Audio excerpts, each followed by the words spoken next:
Right. Welcome in, everyone. Welcome. Thank you so much for joining us. Seeing lots of folks trickle in. As you join, we have a fun little icebreaker for you to answer in the chat. I will type it here too. But my question for you is, would you rather be able to learn any musical instrument or master any language?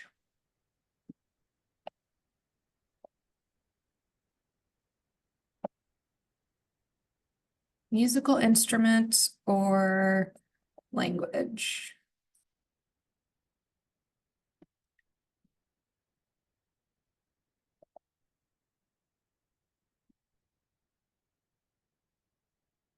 Oh, this is great. Lots of folks coming in. Lots of folks saying want to master any language. That seems to be the consensus across the board. For those who are still trickling in, the icebreaker question is, would you rather master any musical instrument or master any language?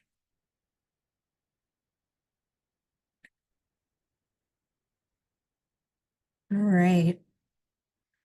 Looks like we're starting to peak at the number of participants flowing in, so we'll go ahead and get started. Thanks all for participating in the chat. Continue to engage there, but we're going to go ahead and get started with our session for today. My name is Sarah Lucan. I use she, her pronouns, and I am one of the panelists for today's info session where we will be discussing tips for submitting your strongest application. I am joined by my colleague, whom I will have introduce herself now. Thanks, Sarah. Hi, everyone. My name is Clarissa Jackson. I am an admissions and recruitment specialist. And so some of you may have spoken with me already or met with me, but I am one of two here to support you in your journey as you apply to the Brown School. So welcome. Awesome. Thanks, Clarissa. And thank you all for being here today. Just a few housekeeping items before we get started. So today's webinar is being recorded. If you need to leave at any moment, you can always come back and watch the recording later. It will be posted to our YouTube channel. Closed captions are enabled for this session and can be turned on at any time if you need closed captions. And this is a Zoom webinar, so we can't see or hear you, and we also can't call on raised hands. So if you have a question, we would prefer that you use the Q&A feature, not the chat feature during today's conversation. That way we can track your questions really easily. Some of the questions will be answered within the Q&A window by an admission staff member, and then we'll select some of them to be answered live by Clarissa and I. If we don't have a chance to get to your question, please reach out to us via email at brownadmissions@woostel.edu. And again, today's topic is tips for submitting a strong application. So if you can keep your questions on topic and more general in nature, that will help everyone who's here to get really great information about the application process. So to begin, I'm gonna, there we go. Start with our application deadlines. Our early review deadline is December 1st.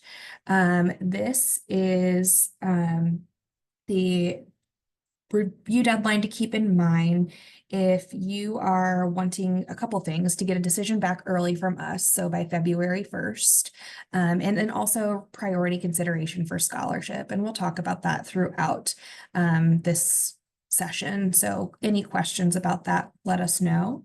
The next deadline is our priority review deadline of March 1. Students who complete their application by this date will receive regular consideration for admissions and scholarship. So you'll still be considered for scholarship by this date, but applications are reviewed for admissions based on availability, and your decision will get back to you between 6 to 8 weeks after submitting. For any of these dates, you'll want to respond to us by May 1st. That early review deadline is not a binding deadline, so that doesn't mean that if you apply by that date, you have to commit to the Brown School, but it is to help you get an earlier decision so you have more time to make those next steps once you've gotten that decision. And then finally, after March 1st, we accept applications on a rolling basis with about a 6 to 8 week turnaround time with your admission and scholarship decision. So throughout the process, we encourage students to apply as early as possible. However, again, if you are close to a priority deadline or the rolling deadline, we encourage you to submit your strongest application, even if that means waiting a week or so. We would much rather you feel really good about your application than rush to meet a deadline and not have as strong of an application as you could. Here are the application requirements. A note that MSW and MSP applicants, so Master of Social Work and Master of Social Policy, will apply directly through Brown School application. Master of Public Health applicants will apply through SOFAS. That is the central application platform for public health programs. All applicants must create a Brown School applicant portal, though, in order to fully complete and submit their application. So you'll, once you've created your application, if you're applying to the MPH program, you'll then get an invitation to create a portal with the Brown School. Next, just a quick review of the application requirements. So you'll note that we require the following: transcripts, a resume and CV, your personal statement, standardized test scores are not required. You'll see that across the board. A video interview, a scholarship form, and we'll get into a lot of these into detail. But note that there are a few slight differences across the applications. The MPH no longer requires GRE, and we will not accept it as a supplemental document. So please note that if you do have a GRE score, that won't be considered as part of any of our application materials. The only other different requirement is for MPH, that human biology prerequisite.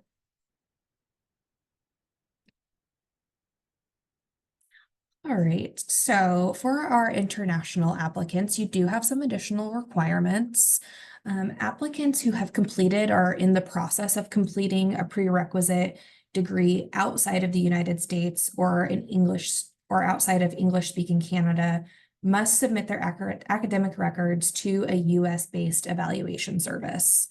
The Brown School accepts foreign credential evaluation ports from any evaluation service that is active a member of the National Association of Credential Evaluation Services, or NACES. However, applicants are eligible to receive a discounted rate and expedited services through our preferred partner, Spantran. You can find a link to that on our website. Applicants to our public health program, however, may prefer to submit through the World Education Services evaluation. That is SOFA's preferred platform, and you'll submit that directly through SOFA's. Note that it can take foreign transcript evaluation services 2 to 6 weeks. So you should request those evaluation reports as early as possible to advance the application in advance of the application deadlines to allow for processing time. For both programs, we also require TOEFL or IELTS as demonstration for English proficiency. There are limited exceptions for this requirement. For example, if you are an international student who has completed at least 3 years of undergraduate education in the US or another country where English is the official language, you'll be required to provide the proof of English language proficiency in your application, and I'll go over what those requirements are in a moment. Gateway English test is also accepted. And then finally, if you're admitted, you will also be required to provide proof of financial support. If you have specific questions about any of these processes, please feel free to reach out to us. And here are those minimum score requirements for the English language proficiency exams. Note, if you do have, these are our preferred minimum scores. If you have a score that is a little lower than any of these, reach out to us directly and we'll let you know. You can also still submit and we'll review your application. However, if it is too far below our required minimum for each of these, your application may not be accepted. So reach out to us if you have specific questions about where your ELP scores land. But for TOEFL, that score is 100. For IELTS, that is a minimum band score of 7.0. And for the Gateway English test, it's a minimum overall score of 500. Advanced standing applicants. So if you're applying to the MSW advanced standing, you also have some additional requirements. First and foremost, you'll want to select advanced standing within your application. You'll indicate your program timeline, 12 or 16 weeks. We can certainly answer questions about the differences between those, or you can go back and watch our introduction to the MSW virtual info session to get a little more details about the MSW. And then we will have you record your BSW coursework that is eligible for advanced standing credits. That's up to 19 credits. And we'll let you know what courses we're looking for. They just must have been earned from a CSWE accredited institution or program within the past 6 years. And you must have earned a B or higher in each course in order to get that credit.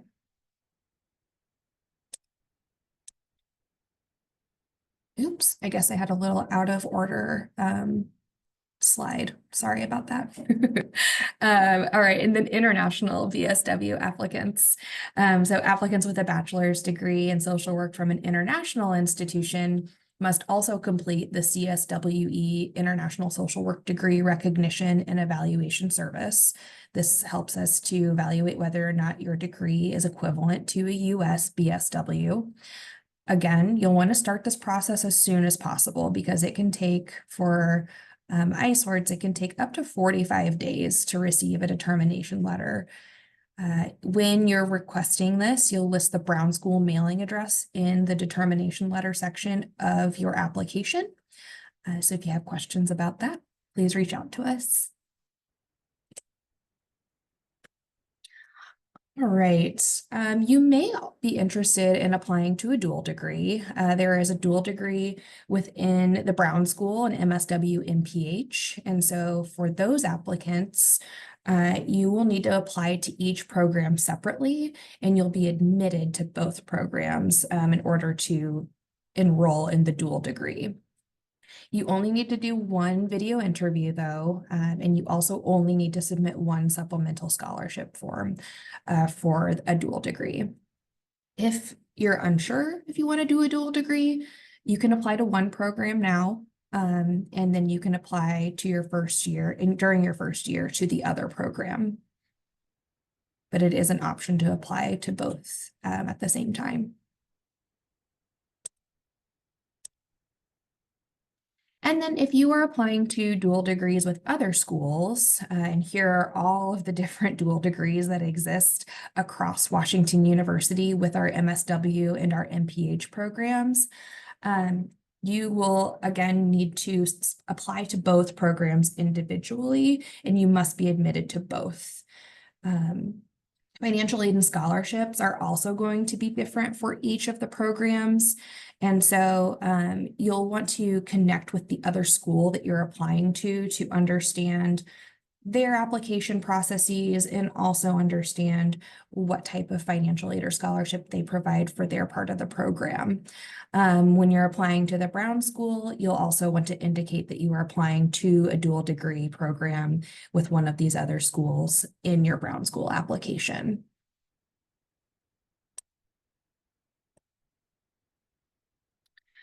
Now I'm going to talk a little bit about our holistic review process. For us, what this really means is that we look at each applicant as an individual, and we carefully consider each part in the application process in a comprehensive way, and we balance each of these parts. So there's no one thing in the application that's going to make or break the application. For GPA, Of course, we do consider that, and there is no minimum GPA or experience requirement. There are other parts of your application that we also deeply consider. We'll talk about some of these components in a little bit more detail, each of the types of requirements, but more broadly, here are the things that we're thinking about and what we want you to think about as you're completing your application. So we want to know if you can demonstrate what is motivating or pulling you toward your graduate degree program of choice, if you are passionate about addressing racial, social, economic, and health disparities and inequities. At the Brown School, you'll engage with faculty and students from a broad range of differing backgrounds and experiences. So how do you approach teamwork and collaboration, especially with folks who may hold differing opinions than yours? We want to know if you're able to articulate your values, even if you don't know exactly the profession that you're going to go into or the professional role you're going to apply them to. What are your values and how can you express those now? We want to know if you're willing to learn and grow as a scholar, as a practitioner, as an advocate. And then finally, we want to know, how is the Brown School a good fit? And even beyond that too, how is St. Louis a good fit? Because the Brown School does have such a deep connection to this community. How is this place a good fit for your academic and professional goals?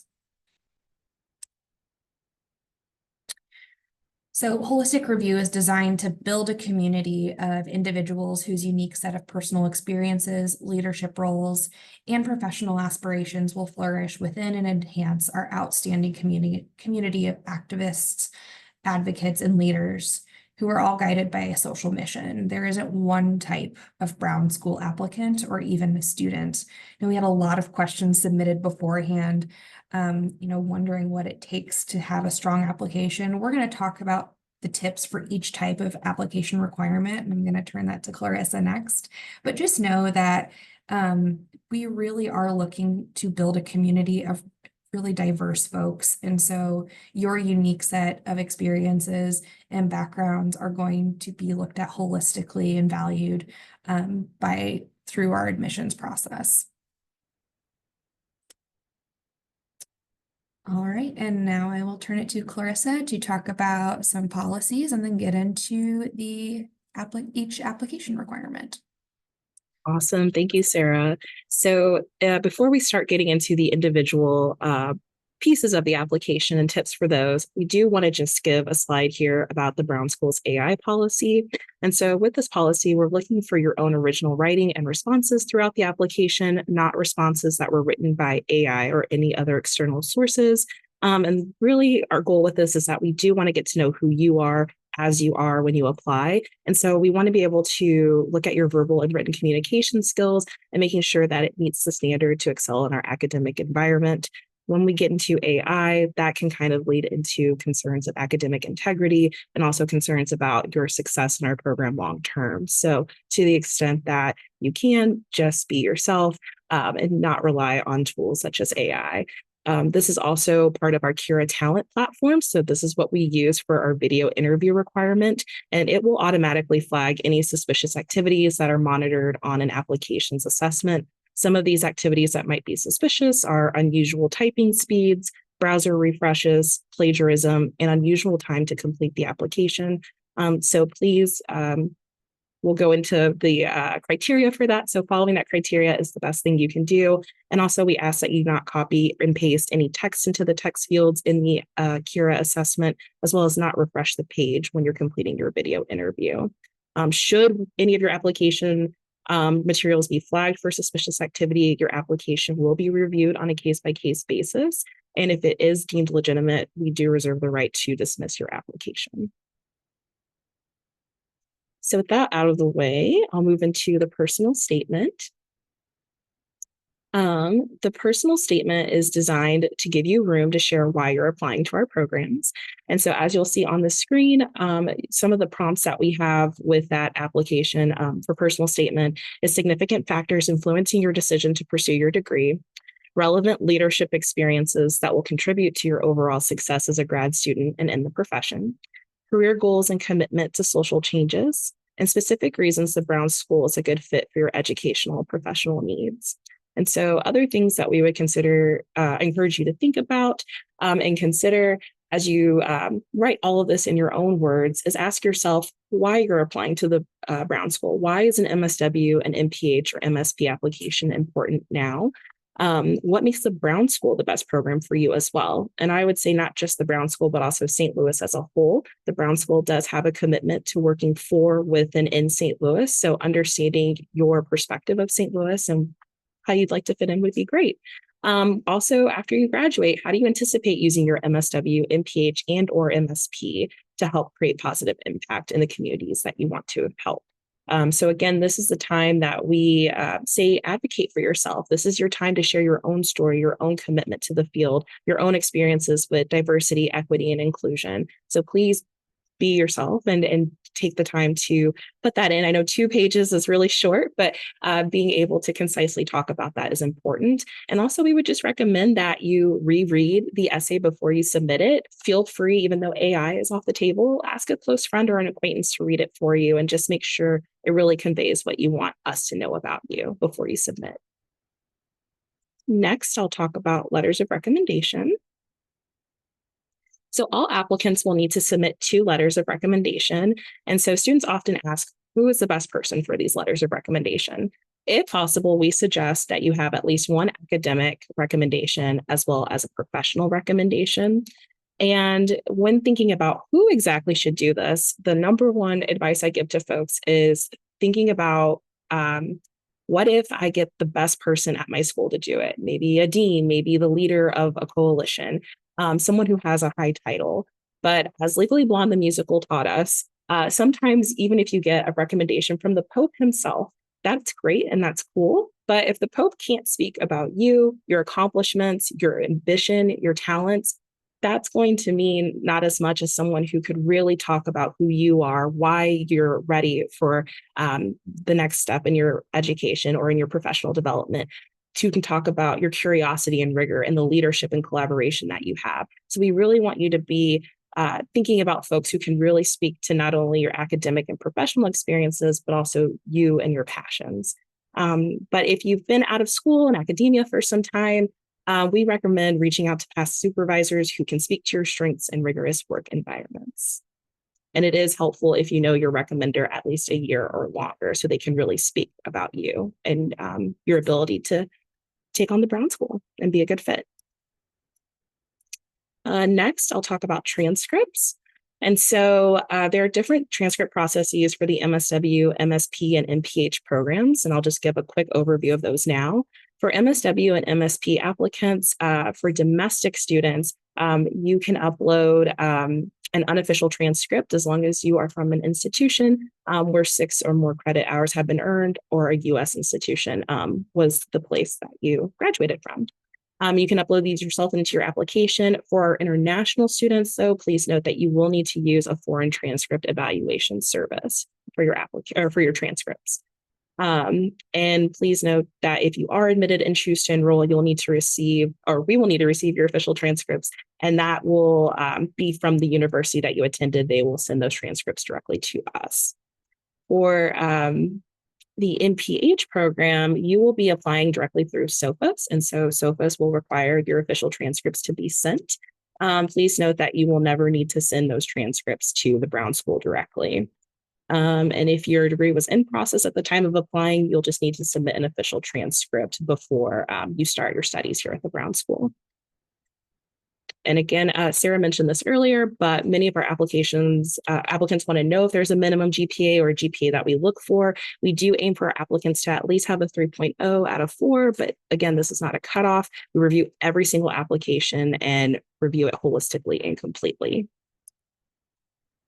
For your resume, for all applications, you'll need to submit a comprehensive one, but there's no limit to the resume. I know sometimes folks hear that you should have only 1 page for your resume. We're not asking for that. We really do want to know all about your experiences that kind of led you to this point that you feel an MSW, an MPH, or an MSP is the right fit. So please feel free to put as much as you'd like. We do advise that you include experiences from undergraduate onward, unless there's a specific experience in your high school time or time before undergrad that defined or prompted your path toward a career in social work, public health, or social policy. We don't have a minimum experience requirement, but we do look to see how you connect your experiences leading up to the time of your application. Our student body is composed of individuals who joined us straight out of undergrad, individuals who have worked in the field previously for a few years, and folks who have been out of school for several years and deciding to re-career. So please feel free to share all of your experiences because we look at everyone individually. And if there are gaps in your resume that you might have any concerns about, we recommend just providing an explanation somewhere within the application.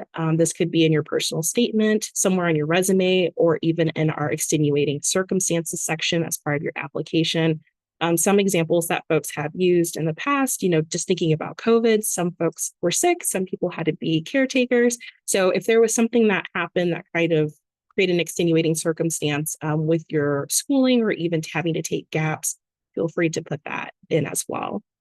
And if you have limited experience due to your age or how far along you are in your education, again, just finding ways to connect the experiences you do have to the reasons you're pursuing graduate studies, that works as well. So we look at everything and how it leads you to where you are now and wanting to be a practitioner. And then lastly, I'll talk about the Kira interview as like the last component of the application process.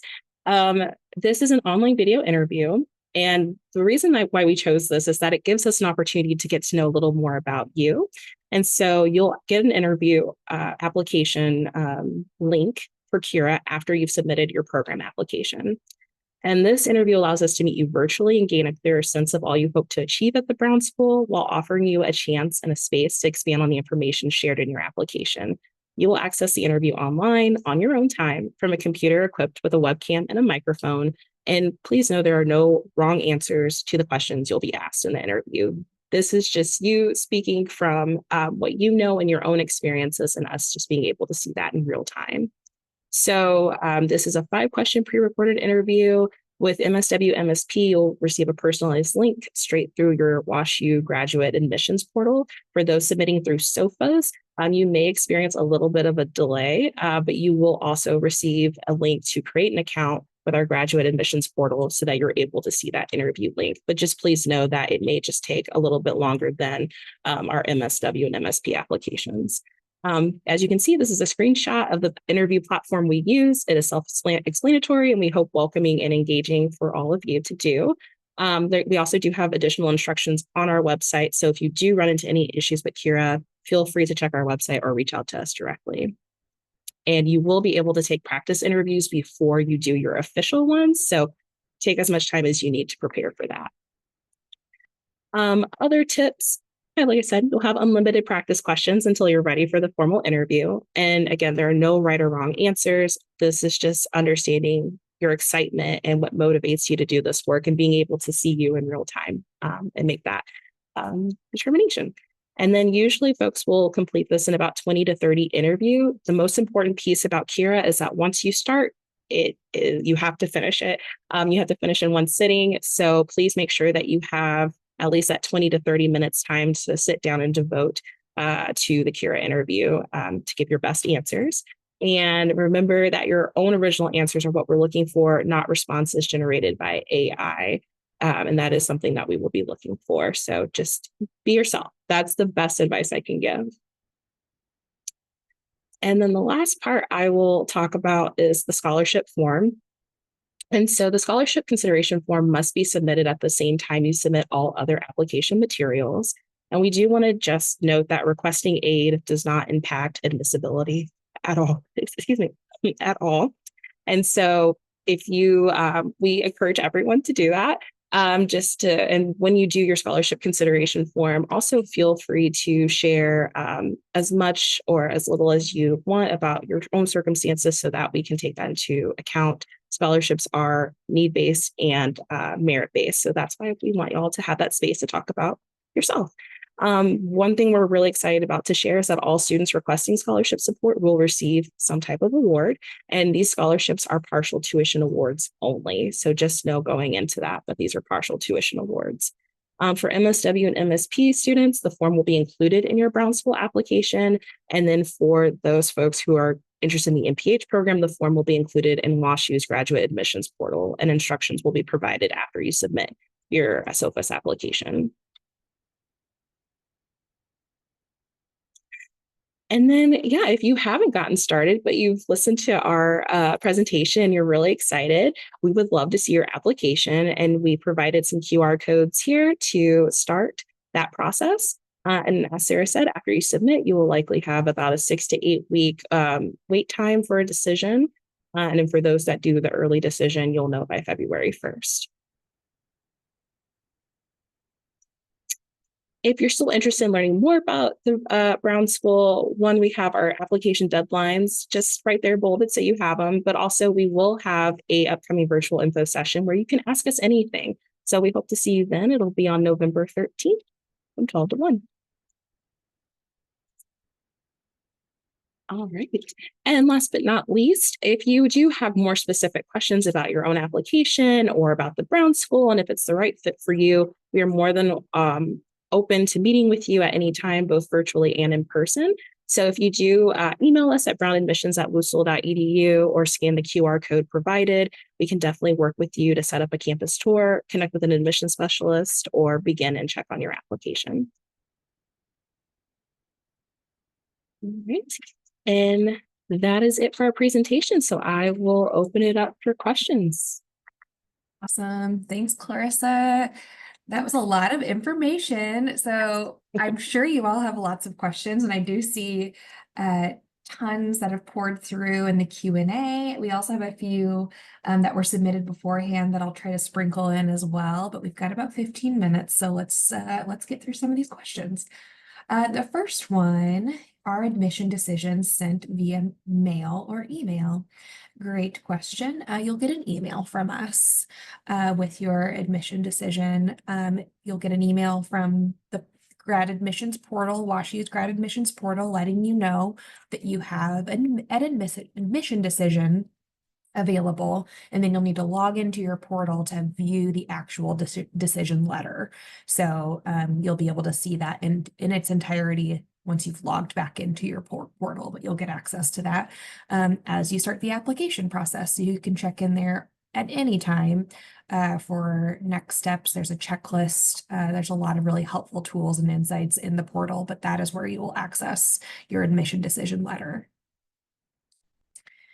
All right.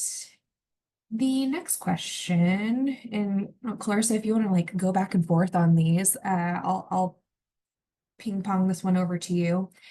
They want to know, in the application, it asks about other programs you're applying to. Is that other schools outside of WashU? Do we have to declare this information? Where will it help or hurt my application? Yeah, no, it's a great question. No, it will not hurt your application at all. It's just really just for us to get an idea of what other schools you might be interested in. Are you interested in staying more so in the Midwest, or are you looking at other schools kind of on the East Coast, West Coast? It kind of, in my opinion, goes back to the best fit. So making sure that not only do you find the best academic environment for you, but also the right environment just where you'll be living and everything like that. So I think if there are ways that, we can kind of understand where you're interested, what's kind of bringing you to the Brown School, it's just giving a better understanding of you and what you're looking for in a graduate school program. Thanks, Clarissa.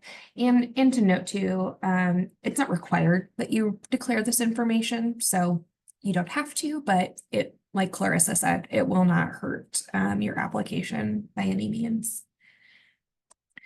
All right, the next question, I'll answer this one. If I have 3 letters of recommendation in SOFIS, do I get to pick which 2 the Brown School reads?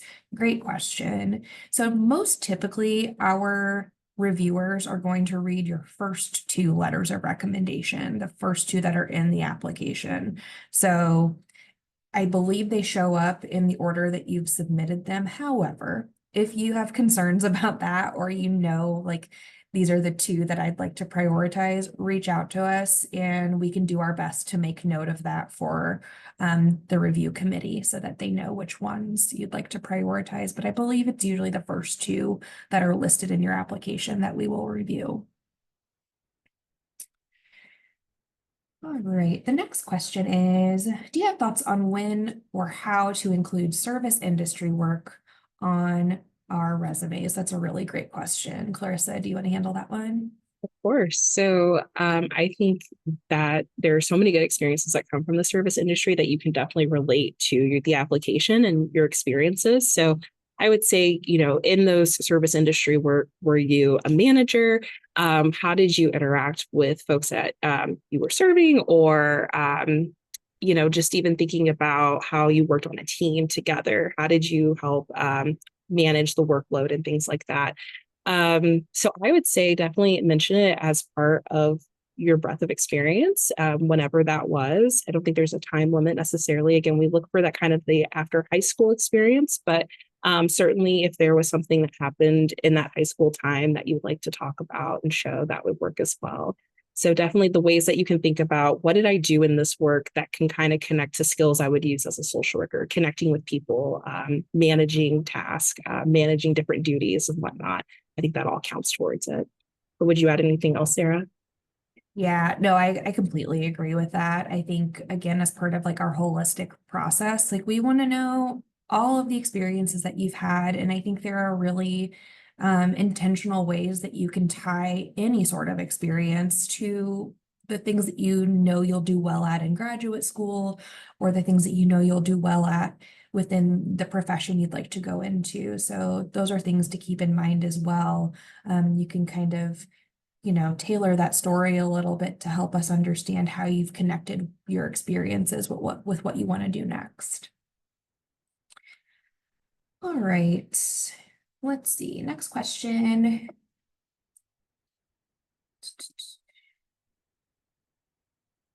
How do we prepare for the Kira interview? Is it personally or with the Kira video? Great question. So I would say it's kind of both. The way that I like to recommend folks to think about the Kira interview is very similar to how you would prepare for a job interview. Think about the common types of questions that you might get in a job interview and just have some of those types of responses ready to go. You know your reasons for applying to the Brown School, and so drawing on your own experiences, that's going to really help you in the Kira interview. And then utilizing the platform as well is also going to help you prepare. There are an unlimited number of practice questions that you can take before you start the actual assessment. Now, those questions are not going to be exactly the same questions as what we will be asking you in the assessment, but they'll give you a sense of the style of question. It'll also give you a sense of just using the platform and navigating itself, understanding, how much time you have to think through your answer, because you'll get a set amount of time to think about your response, and then you'll get a set amount of time to actually respond. And so practicing can help you with timing things out. Like, what does a minute and a half actually feel like, or 2 minutes, or however long you get to respond to each of the questions. So use both. But no, there are no right or wrong answers. I think we said that earlier. We don't want this to be a stressful part of your application, and it's certainly not something that is meant to hurt your application, but just rather help your application even more. And so be yourself and practice as much as you can with that practice tool in the platform before you get started. All right, the next question I'm going to answer live. Let's see. As an undergrad, if you're still an undergraduate student, would you recommend both of your recommenders to be academic? I can answer that. I would say it's not necessarily a preference, but I would say if you have more experience working with professors, maybe there's one that you've had a few classes with, or maybe there's a professor who you do research with as well in an undergraduate capacity. It's definitely more so about which professors or academic folks can really speak to not only your work as a student, but then also you as a person as well, and why you might be a good fit for these graduate school programs. So I would say not necessarily, doesn't have to necessarily be just academic, especially if you are working professionally in a different setting. But if you do think there are two academic related folks that could really speak towards you and your application, then that is completely fine. Perfect. Thanks, Clarissa. Mm-hmm. All right. This is a good question. We have a lot, I know we have a lot of international applicants, and thank you all for being here, especially with time zone differences. We appreciate you attending. This question, they're asking about applying to the MSW, and they have a bachelor's degree from one institution and a master's degree from another institution. Are they required to verify both transcripts by WES, or just verify the most recent? So we need to see your undergraduate transcripts, because that is the prerequisite for applying to our master's programs, is that you have or are going to complete a bachelor's degree. And so we definitely need to see the transcripts from your undergraduate. WES may have requirements for you to submit, so I would recommend going to WES's website to see what they ask you to do. This is going to be for all of the foreign transcript evaluation services. Go to their websites and look at very closely their requirements, and that's going to give you a better sense of the options that you have in order to complete that evaluation portion. All right. We did have a lot of questions about funding opportunities, funding for both international and domestic students. Clarissa talked a lot about that scholarship form, which every applicant will fill out, and we do award partial tuition scholarships to everyone who is admitted and would like to be considered for scholarship. That is international students and domestic students.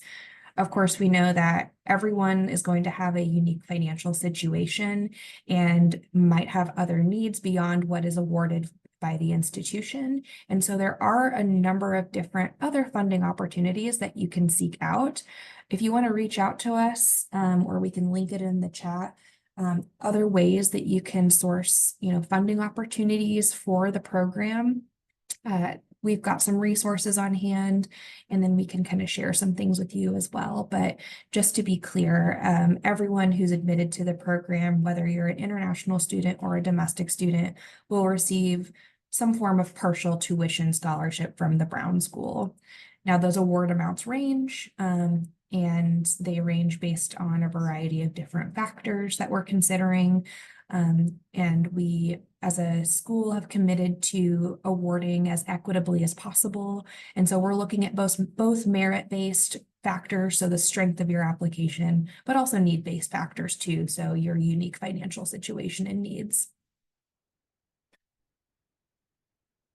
All right, this is a good question. And Clarissa, I'll ask you to answer it first, and then I can jump into what are the most common mistakes that students make that affect their application?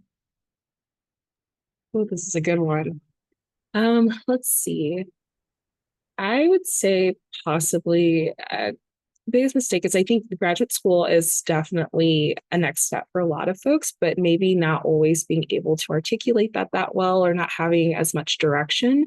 So we really are looking for folks because we are a really great school in social work and public health and social policy. We really do want to make sure we have leaders who are ready for that rigorous environment, but also really have a direction that they know this is where I'd like the Brown School to help take me in this direction, both during my academic studies, but also post-academic studies. So I would say that.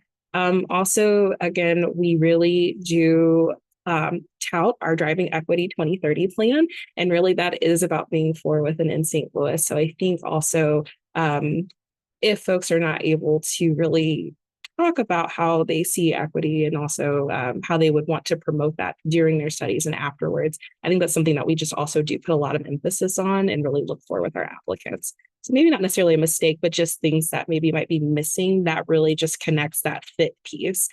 Because it's not just about you fitting in with the Brown School, but it's how is the Brown School good fit for you? We really want to see that symbiotic relationship with our applicants. But I'll give it to Sarah to share anything else. Yeah, I think going right off of that, following the prompts, we know that you may be applying to multiple institutions, and that's wonderful. But each institution is going to have some differences across their application requirements, that personal statement especially. If you're not differentiating why the Brown School and why this place, like Clarissa was talking about, and how you see yourself fitting really with the mission and vision and values of the school, that's not going to be as favorable as someone who's talking really specifically about why this place feels good for them and is a good fit for their goals. I also just think rushing an application is a mistake. So we talked earlier about those deadlines. If you are trying to meet a deadline and you feel like you're rushing your application and you haven't given that personal statement or your resume a good, review, take your time, reach out to us, let us, if you're concerned, but know that because we have rolling admissions, we will continue to accept applications after our deadlines. I do just want to really emphasize our international student deadline because there are so many steps that our international applicants need to take. Our deadline for international applicants is April 1st. That is the last date that you can apply for the upcoming fall. So please keep that date in mind so that you are on track to completing all of the other steps that you'll have to take if you're admitted and decide you'd like to come to the Brown School. All right, we are at time, hard to believe. And I know that there are many other questions floating out there. Thank you so much to Megan and Shayna, our admissions colleagues, for jumping in the chat and the Q&A and answering questions. Appreciate you very much. Also, thank you, Clarissa, for partnering with me on this info session. We hope this was helpful for everyone. If you've got more questions that we weren't able to get to, reach out to us at brownadmissions@woostel.edu, and we look forward to seeing your applications come through very soon. Hi, everyone.